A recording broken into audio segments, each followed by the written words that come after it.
Assalamualaikum warahmatullahi wabarakatuh. Perkenalkan, nama saya Isna Muflihatul Hidayah.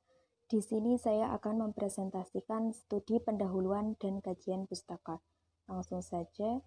Yang pertama yaitu mengenai 3 konsep berkait. Yang pertama pendahuluan, yang kedua kajian pustaka, dan yang terakhir kerangka konseptual. Komponen studi pendahuluan. Yang pertama, penjelasan mengenai alur pikir pemilihan topik dan area riset, antara lain latar belakang, ruang lingkup dan batas-batas riset, asumsi yang digunakan dan tujuan umum riset. Kemudian elaborasi tentang tinjauan terhadap kepustakaan atau literatur review dalam bidang yang dikaji atas riset terdahulu. Kemudian gambaran tentang hubungan antara hasil kepustakaan dan kerangka konseptual yang dikembangkan. Kemudian latar belakang riset. Latar belakang masalah adalah gambaran yang jelas mengenai pemikiran ilmiah dengan cara mengemukakan masalah dan menghadapkan pada beberapa pustaka yang relevan, yang dapat menuntun pembaca menuju kepada pemikiran logis. Penelitian merupakan kegiatan taat kaidah dalam upaya untuk menemukan kebenaran dan atau menyelesaikan masalah dalam ilmu pengetahuan, teknologi atau kesenian. Sedangkan metode penelitian merupakan cara atau teknik ilmiah untuk memperoleh data dengan tujuan dan kegunaan tertentu. Cara atau teknik ilmiah yang dimaksud adalah di mana kegiatan penelitian itu dilaksanakan berdasarkan ciri-ciri keilmuan, yaitu rasional, empiris, dan sistematis.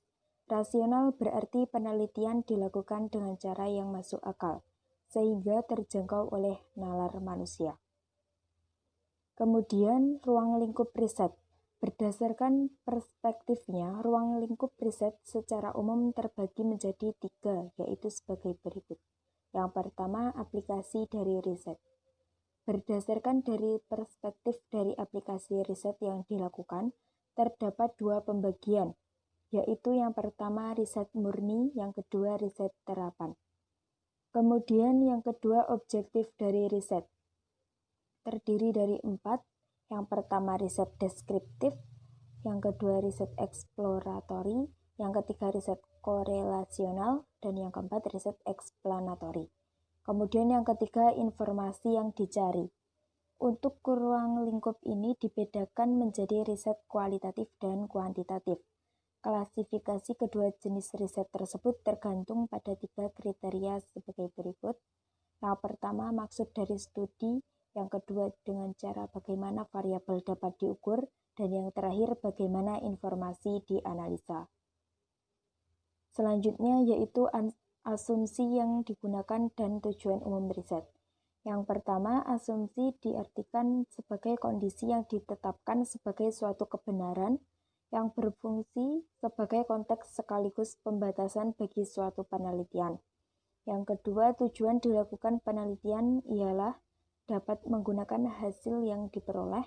Secara umum, hasil penelitian diharapkan dapat digunakan untuk memahami, memecahkan, dan mengantisipasi masalah.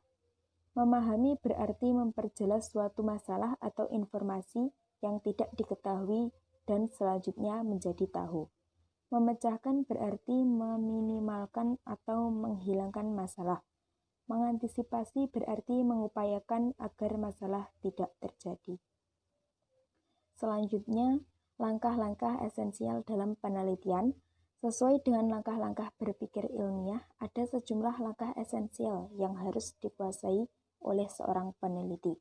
Langkah-langkah tersebut meliputi yang pertama yaitu menetapkan objek atau pokok penelitian, yang kedua membatasi objek penelitian, yang ketiga mengumpulkan data atau informasi yang diperlukan, yang keempat mengolah dan menganalisis data serta menarik kesimpulan, yang kelima merumuskan dan melaporkan hasilnya, yang keenam menentukan implikasi-implikasi penyelidikan. Selanjutnya, komponen kerangka konseptual.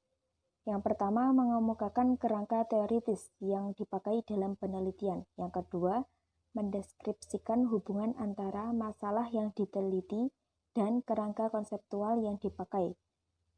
Antara lain yaitu bukan membahas komponen-komponen masalah secara berdiri sendiri, terpisah dari tema pokok penelitian. Yang terakhir menjelaskan hubungan antara kerangka teoritis dan penelitian terdahulu. Selanjutnya pengertian konseptualisasi. Konseptualisasi merupakan sistematika, langkah, atau prosedur yang harus diikuti dalam menyusun kerangka konsep penelitian yang baik, bersandarkan kerangka berpikir yang benar dan ilmiah yang biasa dilakukan dengan pendekatan berpikir ontologi, epistemologi, dan aksiologi. Selanjutnya, komponen kajian pustaka. Melakukan theoretical mapping atas karya terdahulu atas tema yang sedang diteliti, dan bukan sekedar menjelaskan komponen pada tema secara berdiri sendiri. Kemudian menggambarkan theoretical mapping atas karya terdahulu terhadap baik dalam ranah subjek maupun lokasi penelitian. Selanjutnya, contoh kerangka konseptual. Judul Agama dan Ekonomi. Makna agama bagi pedagang Arab di Makam Sunan Ampel, Surabaya. Kerangka konseptual, kaitan antara agama dan perilaku ekonomi, peran pemahaman agama dalam mengarahkan perilaku seseorang dalam berbisnis. Sekian presentasi dari saya. Mohon maaf jika ada kesalahan. Wassalamualaikum warahmatullahi wabarakatuh.